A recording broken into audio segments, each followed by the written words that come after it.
Formula One, the most prestigious racing league in the world, arguably, right? I think that's actually pretty hard to argue against. What I want to learn more about. Have I heard of F1? Of course I have. I've heard of it from you guys on this channel already, and I did know, of course, a little bit about it just because it's that famous, even though I never followed it seriously closely at all. I don't even know all the rules, all the teams, anything like that. So that's hopefully what we're going to learn here. I know that it's silly when maybe people here in America, I've heard just for fun, like NASCAR versus F1. That's just ridiculous. That's like two different planets, like not even close. IndyCar versus F1's fun. It's not really accurate either, but it's more fun. At least they're both open wheel. But let's just learn about this. I'm a NASCAR fan. I'm an IndyCar fan. And I'd like to barely have time to watch any sports at all. But damn, I got to admit, I would like to become an F1 fan. I think it's very intriguing. Let's learn about it. This video popped up on my feed, and I thought it looked like it might be a good one. So let's check it out. This is from Cleo Abram. This will be linked in the description down below. Make sure to check out the whole video uninterrupted with the link in the description. Here we go. You've been hearing about F1 too, right? Cool, let's talk about it. Formula One racing into Miami for the first time. The hottest ticket in town. This is a car race at over 200 miles an hour. Regrettably, I missed that. Really cool that F1 got to race in Miami. As an American, I think that's cool that they raced on the home soil here. How was it? Anyone that watches this video that's a big F1 fan, be honest, how was it? Was it cool just because it was new? But was it a good race? Was it maybe not a great race, but it was at least fun to see somewhere new? Let me know your thoughts. In cities all over the world. Miami Grand Prix, Bahrain Grand Prix, here in Monaco. With insanely famous drivers. Lewis Hamilton, 7-time world And champion. 100-person teams. Racing cars so advanced that they're practically spaceships. Wow. And so expensive that they had to make a rule that teams couldn't spend more than $140 million Oh, jeez. each. And it's only getting bigger. Just That's a budget. look at this. This is from a construction camera at one of 2 new US racetracks. This one's in Miami. This Wow. cost $40 million to build, and it hosted nearly 250,000 people over 3 days. That's a Super Bowl worth of people every day. That's insane. I didn't know they were pushing these numbers even in the USA. I don't remember F1 being barely at all relevant here. Most people maybe knew it existed, but just weren't a fan or didn't know much about it, didn't keep up with it. It was maybe hard to watch on TV here with the different time zones and stuff. I don't know. Obviously, it must be relevant here now because at least somewhat. 250,000 people? Wow. And one of That's them a big deal. was me. It's the first ever Miami Grand Nice. Prix. We're racing in the States and it's lights out and away we go. This is the coolest thing ever. Wow, tons of celebs, tons of people. But a lot of people, because of all this hype, they're hearing about it right now for the first time. And they're feeling a little bit, I don't understand. So let's get into it. This is F1 explained for rookies. What you need to know to keep up with this crazy, expensive sport that everyone's suddenly obsessed with. Yeah, this is what I want to learn about because obviously as a motorsports fan, NASCAR fan, IndyCar fan, grassroots motorsports, local motorsports, I know how, the motorsports work, but this is the pinnacle of motorsports. What makes it the pinnacle of motorsport? What makes it so expensive, right? This is what I want to learn about because this is on another level. Even NASCAR, which seems unreachable for a normal guy like me, NASCAR is like just a barnyard, car made out of wood or something compared to Formula One. Like, what makes this so crazy on next level? That's what I want to learn. Look at the bigger question here, the huge question, which is, why do this? Like, why pour so much money, so much technological effort into F1, into Right. entertainment? The answer is in what we get in return. This isn't just a car race. This is a space program for the road. General growth in interest. It's an interesting way to put it. Much more of a thing here in the States. Monaco. Bad comparison or analogy, but maybe as for an American like me, maybe this is kind of not, but kind of like if NASA built a race car. Right? Are we saying that what she means by that is this is so scientific and so expensive like a space program that it defies, what most cars can do, right? I mean, these are incredible machines. Also, can I mention in this screenshot right here, when you see them head on, they look crazy. They look mean. They look like they're definitely a race car and not a Toyota Camry or something. But when they don't look too crazy from the front, when you see them from the side, like this car is turned to the side, that's when they look crazy to me. As someone who is not familiar with this sport, like maybe an avid fan would be, this car looks really long. Like, you think of it being small, and it might be a small car if this was sitting next to a regular sedan or something. But I tell you what, it just looks so big right here from the side profile. Look. Grand Prix! Win the Italian Grand Prix! If you're new to F1, you might know its American cousins. NASCAR has the least family resemblance. Right. Closed cockpits, oval tracks. IndyCar and F1 look more related. They've got the spaghetti-looking track, Agreed. open cockpits. But there's one really important difference between these two. And it's the reason why F1 specifically is such a big deal. In IndyCar, all of the cars use the same frame. Right, chassis, the Lara. the DW12. Yeah. So the competition here is mostly in how you race that car. But in F1, every team has to design and manufacture their own cars. Right. And the best part is Okay. that they get to improve the cars between each race. Yeah. Or not, depending on how they do. So the competition in F1 actually centers around the car itself. Not See, now that I actually find that kind of cool. I can see arguments for both. I like that IndyCar, for one thing, really separates the men from the boys when it comes to drivers. You can appreciate that from a competitive perspective. But at the same time, even though that makes for a uniform race where the drivers really have to outperform one another based on skill only, I can also appreciate that is not at play here in F1, but rather it's kind of appealing. It's kind of interesting. To know that each car is a little bit different. Each team has a little bit different strategy, or maybe a lot different. And each car has its own technology, its own setups, its own tunes, its own engines, all these different things. That ups the variables big time. Way more variables, way more stuff to figure out, way more stuff to strategize. And it becomes this full-on crazy, like all-in competition between drivers, between the cars, the setups, the engineers, everyone. I mean, it sounds overwhelming, honestly, right? It sounds like a big deal. Sounds like a lot of work. But as a spectator, it's awesome, right? just It's how like, you race it, but also how you build it and rebuild it again and again and again. Mm-hmm. This is why I love F1. It looks like the sport of daredevils, but Yeah. much more than that. It's the sport of nerds. right, okay. Okay, each team races 2 cars, so 2 drivers for the same team. Each event, or Grand Prix, is 3 days. Practice, qualifying, and race day. Okay. I watch these on TV every time they're on. Wow. But this was the first time I ever got to see it in person. To see the car up close, that was awesome.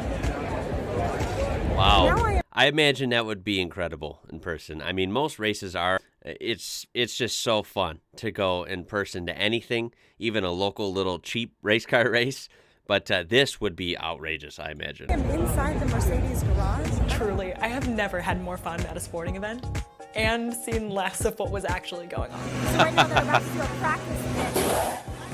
Here's how this works. The order of who does the fastest lap on qualifying day becomes the lineup at the starting line on race day. Right. And passing isn't easy, so where you start is a really big deal. Depending on where drivers finish, they get different numbers of points. Okay. After 10th place, no points for you. Drivers want to get the most points themselves to win something called the Drivers' Championship.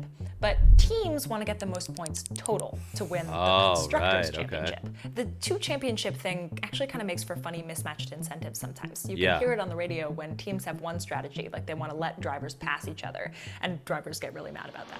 If he's quicker, we let 3. Okay. That's very unfair, but okay. But generally, everybody agrees about the big things, which are drivers, race your fastest. Teams, make the best car. You know, with all this going on, it's a little bit overwhelming for a newcomer, I gotta admit. And I don't mean that in a bad way. I just mean like, wow, there's a lot to unpack here with this sport. It's more than just a motorsport. It's more than just cars going around a track, right? There's a lot more to it. There's so many variables, so much money, so much strategy, so much skills that have to be on par. And then you have the whole Constructor Championship versus the Driver Championship. Wow, it's crazy. I can imagine, again, this saying this is not in a bad light either. I don't mean this in a bad way. I mean this in a good way. I feel like there would be a lot of rivalries, a lot of drama, a lot of crazy stuff going on in this sport, I would imagine. Let me know if that's accurate. Here's the fun part. Oh my God, that's gonna be a complicated Lego set, I think. There's my driver. Hello, Lewis Hamilton. Think of an F1 car like an airplane upside down. Both meant to move as quickly through the air as possible, right? Okay, But where right. an airplane's wings work to lift it up, these cars' wings work to keep it Down. down. Yeah. Why? Because winning doesn't just depend on going fast. It also depends on keeping control. Oh man. And that requires a firm grip on the ground. Take a look at the shape of this car. Now watch how the air moves across it. Right. See how some goes above the wing and some Yes. squeezes the long way underneath Downforce. it? That creates a situation where there's higher pressure above and lower pressure below, Yes. sucking the car toward the ground. Some actually let the driver release air, lessening that downward pressure and Oh, allowing them to yeah. go faster in I've order heard to of pass. this. It's kind of like a Mario boost. You can actually hear this in a race. Listen for DRS here. Now, Charles Leclerc is going to have DRS to try and fight it back. Taken together, an F1 car is just a symphony of aerodynamics. Wow. I actually got to see them up close and personal when I was in Miami. We're going there. I absolutely did not keep my cool. Trying to be cool, but it's a real scene here. You can see teams perfecting these cars over the years, Wow. understanding the need Look at for that. wings and adding them and changing the shape and pushing our understanding of aerodynamics to shave off Look at just 'em. fractions of a Okay, this is a really cool graphic, I gotta admit. They are getting shorter and longer and just more streamlined as the decades go on. Hundreds, sometimes thousands of people work on this, all That's for insane. one team. So, That's the part that blows my mind. Just how do they get these things together? How do they get the science to all connect and work wonders on this car? It's actually incredible, right? It is something incredible. You don't even have to be a gearhead or a car guy or even a huge motorsports fan to appreciate F1. I will admit that. From what I'm learning so far, it's so elite. It's so the pinnacle of what a car can be. how much does this cost? Millions, like she said. F1 teams Millions don't and really millions. want to share the details here, so there's a lot of speculation. A lot more But than NASCAR. They're also companies, and some of them have to file their financials somewhere. Dun, dun, dun, dun. Here they are. Annual reports for every F1 team I could find. Wow. Which is Okay. actually 8 out of 10, so I'm feeling pretty good about it. It's pretty good. As a fan, this is kind of cool. Like, look, this is Toto Wolff's signature. What I Wow, learned from all okay. this is that running an F1 team costs anywhere from $95 million to $425 million. Ooh, that's a lot of money. But Wow. the year after these were filed, F1 instituted a new rule saying all teams were only allowed to spend $140 million. Wow. So these reports are going to look a lot different for this next coming year. Boy, anyone that was spending upwards of the $425 million is they're gonna have to make some big budget cuts. Yikes! How are they gonna do that? Still a lot. No matter what, F1 teams spend a ton of money. Yeah. So, what do they make? These reports show that F1 teams make approximately nothing. They run surprisingly close to break even. Oh, Red Bull, wow. for example, made $230 million in revenue, and then add these two up, $229 million in costs. And they ended up with approximately $1.2 million in profit. This is Wow. in pounds, actually, That's so that's crazy. $1.5 million. These aren't the wildly profitable enterprises I was imagining. This is the Ferrari annual report. Our brand image depends in part on the success of our Formula One racing team. The racing team is a key component of our marketing strategy. It's advertising. Advertising. It's great. They use F1 to sell other stuff, whether that's luxury sports cars or a sports drink. Well, there you go. That is the craziest, most in-depth marketing I've ever heard of. Right? I mean, kind of unofficially. I could tell you from working in the automotive industry myself in the past, maybe race cars like this aren't profitable, but I tell you what, selling street cars to you and me, very profitable. Very. Gives you wings. I mean, as entertainment, F1 is incredible.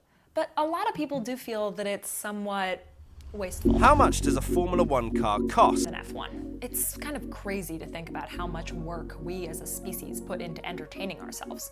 But I think what makes F1 feel it is particularly wild. acute for some people is the technology element here. All of this engineering work and all of this energy being spent on 20 fossil fuel reliant cars makes people wonder sometimes if that energy might be better spent elsewhere. Like literally anywhere else. Well, But let me F1 say this before she even continues. I would guess that because these are so advanced and so engineered and so scientific, when you have good cars that were pinnacles of their motorsport, couldn't, as I think she mentioned earlier, couldn't that technology and that know-how, that experience trickle down into other things? Road cars, maybe making road cars more efficient, more aerodynamic, better on fuel, maybe some safety things, maybe some materials experience, what materials maybe are strong and lightweight. And, I don't know, like things like that, It's right? more than just entertainment. It's better thought of actually as one giant experiment. F1 pushes everything to the extreme.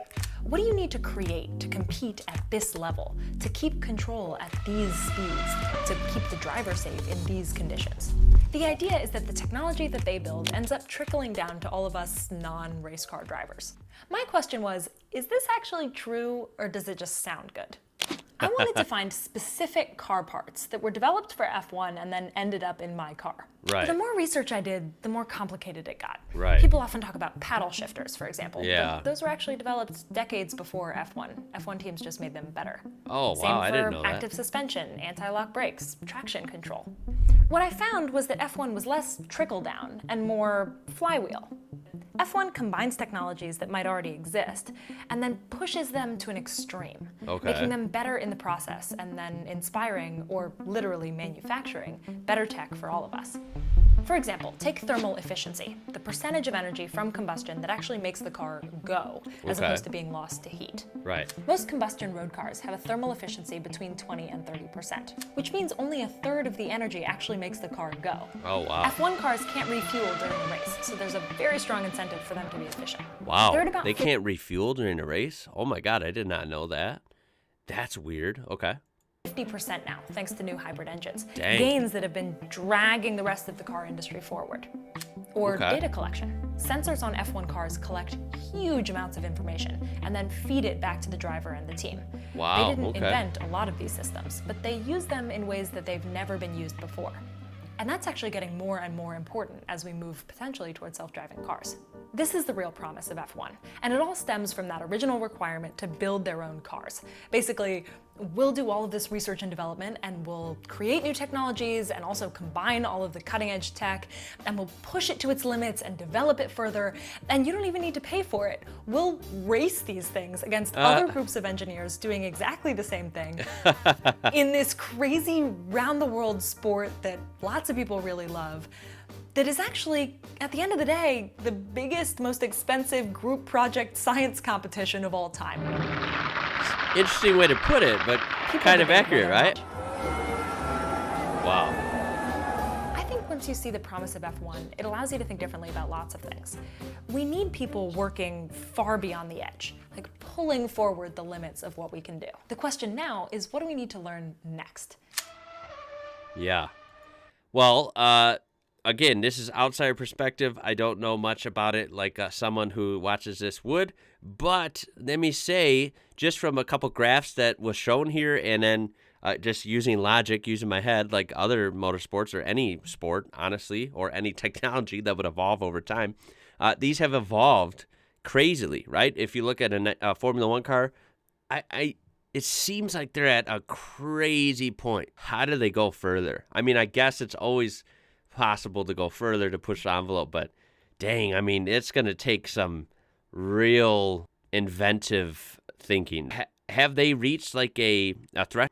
If F1 pushes forward car innovation and the future of cars is electric, does F1 need to get more electric too? I bet, And if F1 doesn't, I mean, it seems like everything wants to push towards electric. I would not be surprised Although I thought they had a Formula E already. Isn't that basically electric Formula cars? Probably not to the extent of F1, not on that level, but is that related or what? Doesn't go more electric. Does it get farther and farther from its original promise over time? Less applicable to the technology that we use and more a novelty. Oh, let's go watch those cars that use gas. I don't know. Now you're up to speed. You can watch a race, you can enjoy it with your friends, and you can also speculate like the rest of us where it's all gonna go. I'll be watching. This is a good video for comments. Please leave your comments on this. Educate me on anything that we missed here. Correct anything maybe if it was wrong. Tell me some specs you'd like to share, what your favorite generation of F1 was. Yeah, I would like to do much more on this, obviously. I'm a car guy. I'm a gearhead. I love motorsports, and quite frankly, I never have had anything against F1. So it's one of those things where you could follow it from America, but you really had to seek it out. You really had to know some avenues and follow it.